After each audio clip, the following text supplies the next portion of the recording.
जय श्री राम दोस्तों।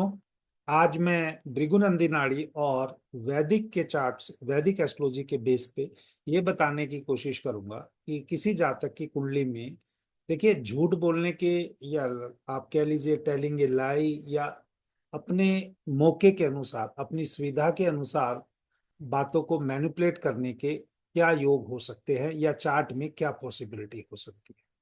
तो भृगुनंदी नाड़ी में जातक अपने फायदे के लिए, यानी अपनी डिजायर को पूरा करने के लिए, हर किसी भी वजह से वो सिचुएशन को मैनिपुलेट कर सकता है। तो उस जातक के चार्ट में जुपिटर और राहु का कॉम्बिनेशन होना जरूरी है। जितना जुपिटर और राहु का कॉम्बिनेशन स्ट्रांग होगा, उतना उस जातक की अपनी इच्छाओं को पूर्ति करने के लिए, यानी हम झूठ क्यों बोलते हैं, अपने आपकी कुछ भी इच्छा है या हमारी कुछ भी डिजायर है उसको पूरा करने के लिए बोलते हैं। तो जुपिटर राहु, वैसे तो कॉम्बिनेशन क्या बनता है, प्रोमिनेंटली जुपिटर प्लस राहु का। तो जुपिटर कम डिग्री का हो, राहु ज्यादा डिग्री का हो, ये बनता है। लेकिन क्योंकि वैदिक के अंदर जब हम प्रिडिक्शन करते हैं तो ये भी देखते हैं कि अगर ग्रह सेम राशि में बैठे हैं तो वो सेम राशि में एक दूसरे को सपोर्ट करेंगे। लेकिन उस केस में भी जो कम डिग्री का प्लेनेट है वो ज्यादा इंपॉर्टेंट बन जाता है, वो ज्यादा प्रोमिनेंटली स्ट्रांग रिजल्ट देने की कोशिश करता है। तो राहु का देखेंगे इस ट्राइन में, हम सिर्फ अभी कॉम्बिनेशन पूरा ट्राइन नहीं ले रहे, एक राशि को ले रहे हैं और वहां पे देख रहे हैं राहु प्लस जुपिटर का कॉम्बिनेशन है। तो राहु मतलब बच्चे की डिजायर है या जातक की डिजायर है या इल्यूजन है, या आप कह लीजिए जो भी उसकी का किसी भी कारक तत्व जो राहु का है, चाहे वो पुराना ही लिविंग रिलेशनशिप है या मतलब कोई नॉन लिविंग थिंग्स है, बट हम यहाँ पर एक डिजायर के रूप में ले रहे हैं। तो जातक को कोई भी चीज पाने की इच्छा है, जेमिनी साइन जो है वो एक्सप्रेस करने की इच्छा है। अब वो राहु जेमिनी में बैठा है तो हो सकता है वो झूठ भी बोल सकता है, क्योंकि वो एक्सप्रेशन है, चाहे वो लिख के झूठ बोले, लिख के कोई झूठ बोलना पसंद नहीं करता क्योंकि वो रिकॉर्डिंग रहता है और रिकॉर्ड में आ जाता है। लेकिन जब कोई जातक अगर अपने फायदे के लिए बोलेगा तो वहां पर वो मुंह से बोलेगा, कोई रिकॉर्डिंग नहीं होगी। तो अगर मान लीजिए कोई भी है, रिकॉर्डिंग का फॉर्म क्या है कि जैसे चाहे वीडियो रिकॉर्डिंग है चाहे डॉक्यूमेंटेशन के ऊपर है, जो झूठ बोलने वाला होता है कभी भी वो डॉक्यूमेंट के ऊपर लिख के नहीं देगा। हाँ, केतु तीन वाला दे सकता है, क्योंकि केतु तीन वाला सच बोल रहा होता है, वो उसको पता है कि भाई ये चीज मुझे बड़ी सोच समझ के बोल रहा हूँ। जिसका केतु तीन में है वो कहेगा मुझसे चल लिखवा के ले लो। और जिसका राहु तीन में है, हाँ, अगर वो पॉजिटिव भी है, इसमें भी मैंने ऐसा अक्सर देखा है कि 0 से 15 डिग्री में पहले वो केतु प्रोमिनेंट हो जाता है और 15 डिग्री से 22 डिग्री के बेसिस पे उसको, मतलब 15 से 30 डिग्री के बीच में वहाँ राहु प्रोमिनेंट हो जाता है। लेकिन अगर हम यहाँ पे बात कर रहे हैं, क्योंकि जातक झूठ बोल सकता है अपनी इच्छाओं की पूर्ति करने के लिए, तो राहु यहाँ कम डिग्री का है और गुरु है ब्लेसिंग। तो उसको उसको भगवान ने इस तरह से बनाया है कि वो मैनिपुलेट चीजें को करके करेगा तो अपनी कुंडली के विरुद्ध जाके ही काम करेगा। इच्छा तो पूर्ति हो जाएंगी, दो तरीके हैं इच्छा पूर्ति की, या तो मेहनत से कर ले, तो मेहनत से करने में थोड़ा टाइम ज्यादा लग सकता है। लेकिन जातक के अंदर पेशेंस नहीं है तो उसको इमीडिएटली चाहिए, तो वो वहां पर वो चीज करेगा। तो राहु प्लस जुपिटर का मतलब है जातक में पेशेंस कम होगी और वो अपनी इच्छाओं को पूर्ति करने के लिए ऑन द स्पॉट उसको कुछ भी चीज पाना है। तो मेरा यहाँ पर एक ये भृगुनंदी नाड़ी का इस चार्ट पे है।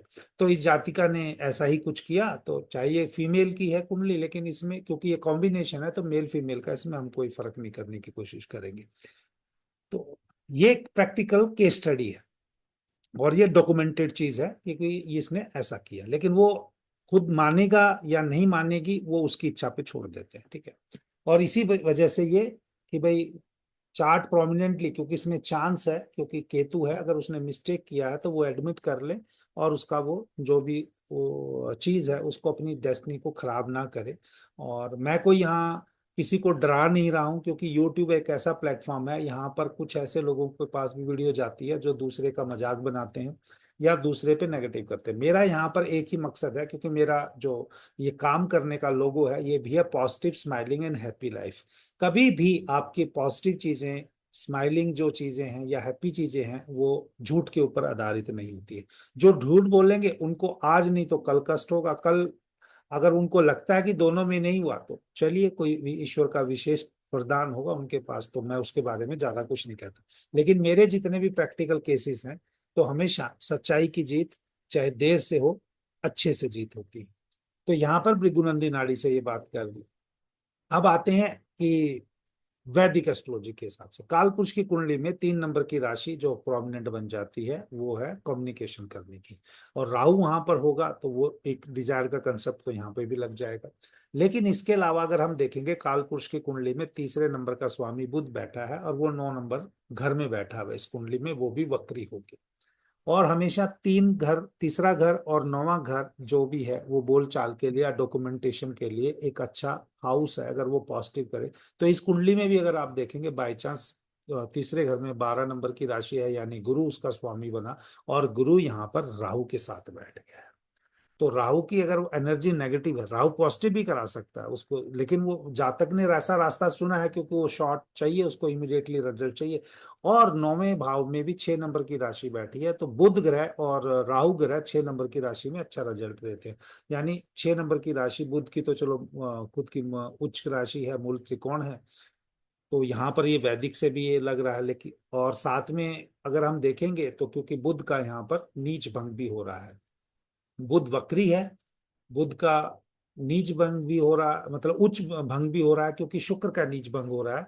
तो यानी गेन के लिए, पैसे के लिए वो जातक कुछ भी, उसका जो उच्चता है या जो उसका पॉजिटिवनेस है वो सिर्फ कुछ 2 पैसे बचाने के लिए झूठ बोल सकता है। तो ये यहाँ इसकी कुंडली में प्रोमिनेंट है। और हमेशा आप देखिएगा कि जो वहां पर ग्रह कोई भी ग्रह अगर चंद्र के नक्षत्र में बैठा है, या तो जातक केयरिंग फॉर्म का इमोशनल होके काम करे तो अच्छा रिजल्ट मिलता है, नहीं तो मैंने अक्सर वो ग्रह का चंद्र के नक्षत्र में बैठने से कुछ ना कुछ चीटिंग का कारक उसमें हमेशा इन्वॉल्व होता है।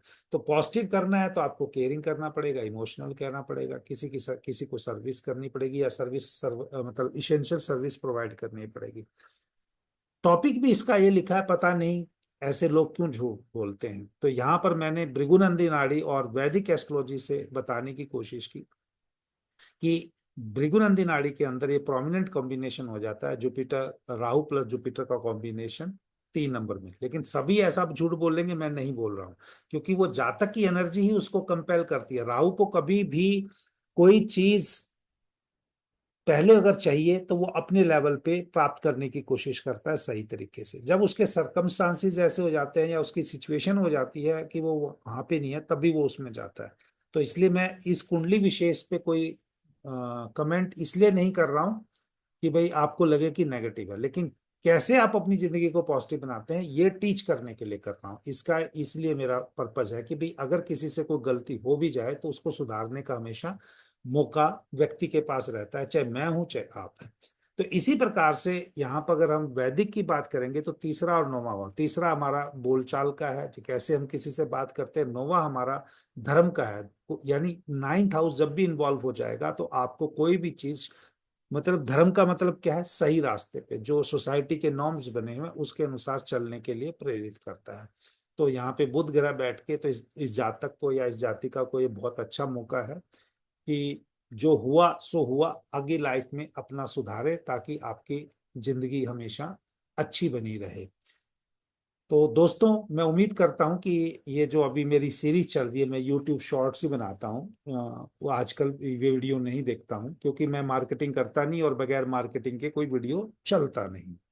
तो इसलिए ना मैं किसी पॉडकास्ट वाले को करता हूं, क्योंकि पॉडकास्ट वाले बहुत फोन करते हैं कि भाई आप पॉडकास्ट करा लो और इतने पैसे लगेंगे, हम वो भी नहीं करते क्योंकि 3-9 का कॉम्बिनेशन है। क्योंकि 3-9 के कॉम्बिनेशन में वो करना है तो उस चीज को अगर आपको पॉजिटिव रखना है तो जो जिसके हिस्से का होगा वो कर्म के अनुसार मिल जाएगा। और परमानेंटली अगर किसी के चार्ट में ये राहु का कॉम्बिनेशन हो गया या बुध वक्री हो गया या डेबलेटेड हो गया या कंबस्ट हो गया तो जातक के अवश्य ही ऐसी सिचुएशन बनेगी। जय श्री राम।